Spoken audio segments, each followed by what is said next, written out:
Look, we've been together a long time. I know what my partner likes. But do you? Because over time, what we like changes. And I'm sure if you think about it, you eat a lot of things now, a lot of foods now that you thought were totally gross when you were a kid. Why? Well, because your taste changes. It is like that with sex too, right? As we age, our bodies change. This means our likes and our desires change too. So it's important to find out what you like and what your partner likes. And maybe they don't know what they like. Perhaps you don't even know what you like. Now to me, that is like the best problem you can have because as a couple you can spend time together exploring each other's bodies and discovering what each other likes. And this experience will be great for spending time together, for being intimate with each other, and really helping you to grow, not only for better sexual satisfaction, but to grow as a couple and to be bonded as a couple. I think that's wonderful. It's so important to discuss what you like sexually with your partner and to find out what they like sexually. I cannot stress this enough because you both want to be enjoying the sex that you're having. It's not enough just to have sex. You want to have good sex, right?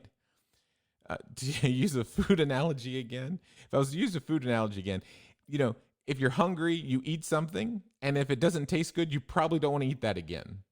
And it's like that with sex. You may want to have sex, but when you do, if it isn't good or it isn't satisfying, then you really don't want to do it again, at least not with that partner. Another thing to talk about is turn ons and what turns your partner on, what turns you on. You need to know these type of things. Um, in what way do you want your partner to initiate sex?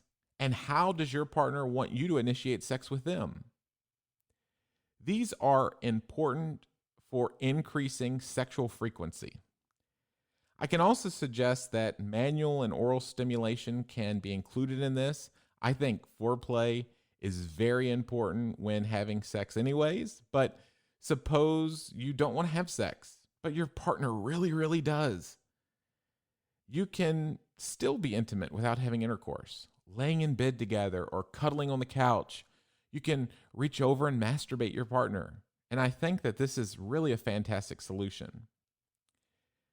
One thing that I really do want to mention when discussing this is I want you to remember that you are supposed to love, care for, and respect your partner.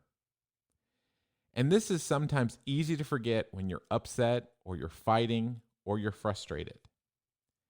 If your partner is trying to initiate sex and you're really not in the mood, remember, you love, care for, and respect your partner.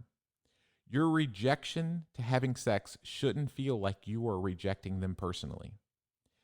If you are the one who's desiring to have sex and your partner is telling you, hey, not now, again, remember, you love, care for, and respect your partner.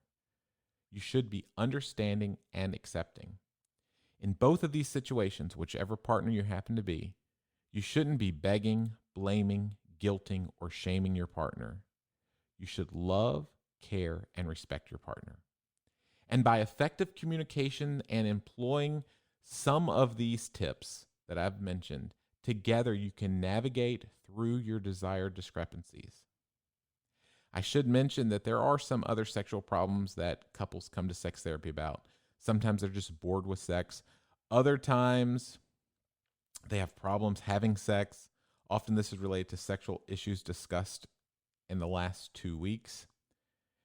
And so, as a sex therapist, it's important to help couples to navigate through these issues so that they can have healthy and happy relationships. And